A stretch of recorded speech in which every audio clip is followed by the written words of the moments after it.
Let's talk to environmental campaigner Fergal Sharkey. Fergal, morning to you. Good to have you back on the programme. We've spoken before. I can only I start know to what say. you think at the moment about it just not being good enough. It's not only is it not good enough, I'm afraid government have actually created an even bigger shambles than existed before. When I woke up yesterday morning, dumping sewage into rivers and onto beaches was illegal outside of exceptional circumstances. By yesterday afternoon, government have now legalised water companies to dump sewage in our rivers and on our beaches for at least the next 28 years. It is, I'm afraid, probably the greatest act of Sorry, violence. Fergal, I'm going to have to interrupt you there. Is that fact or is that your interpretation? No, that is fact. If you actually look at what government are doing, they have now put a system in place where government or water companies can continue to allow dumping sewage for the next 28 years until 2050 is actually the maximum outline and deadline they've provided. It is, I'm sorry to say, probably the greatest act of violence against the environment I personally will ever witness in my lifetime. I think the government have totally misread the public mood in all of this, the anger, the frustration, and I'm afraid their actions are not just going to fuel that anger even further. I should say the Environment Secretary George Eustice has said that between now and 2025, water companies will be investing £3 billion in order to reduce the use of storm overflows. Storm overflows have always been there as an emergency release valve when you get extreme rainfall events, but they are starting in some cases to be used far too often. And he also said it was regrettable that the issue hadn't been addressed over the last 40 to 50 years. Between now and 2025, that investment, how will we see that investment, Fergal Sharkey?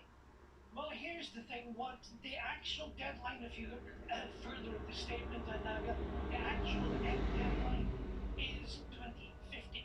So that's 28 years from where we are today. The date you referred to is, if you like, stage one.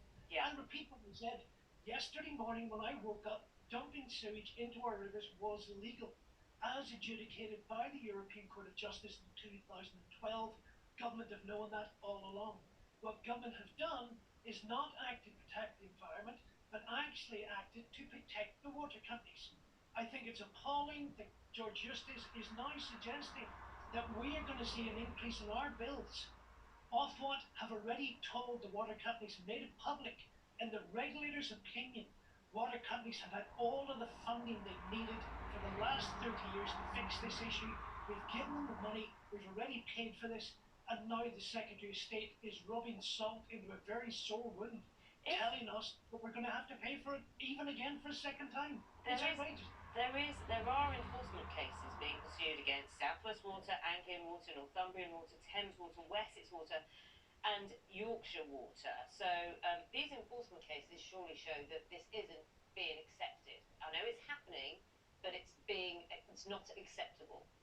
And I would draw your viewers' attention to the fact that that enforcement inquiry came about simply because of the result of work done by amateurs, by part-time people like the Windrush Against Sewage campaign, like Professor Hammond, who had to drag the regulators and DEFRA into the recognition that what was going on was far bigger than they'd ever anticipated. I'm afraid government have now simply sold our rivers down to the water companies. They've given water companies a get out of jail card free, and I might remind everyone, water companies have made off with £72 billion of our money in dividends. Chief executives being paid millions of pounds, multiples of millions of pounds in salaries, and I'm afraid George Eustice's handling of this has been catastrophic, and he really should consider his position. Well, in the absence of him doing that, or telling us he's doing that, what practically can be done right now to improve the situation? George Eustice and the regulators have always had the power, and they've had the power for 30 years to fix this with nothing more than the stroke of a pen. Today, they can issue enforcement orders, tell the water companies, we've given you the money, you've got 12 months to resolve this issue, you're making the investment, the public's paid for this, and if you don't do it, that power gives them the ability to fine water companies up to 10% of their annual turnover. What's actually happened, we've let the water companies off the hook for the next 28 years, and we're going to have to pay for them profiteering and them exploiting and polluting for profit.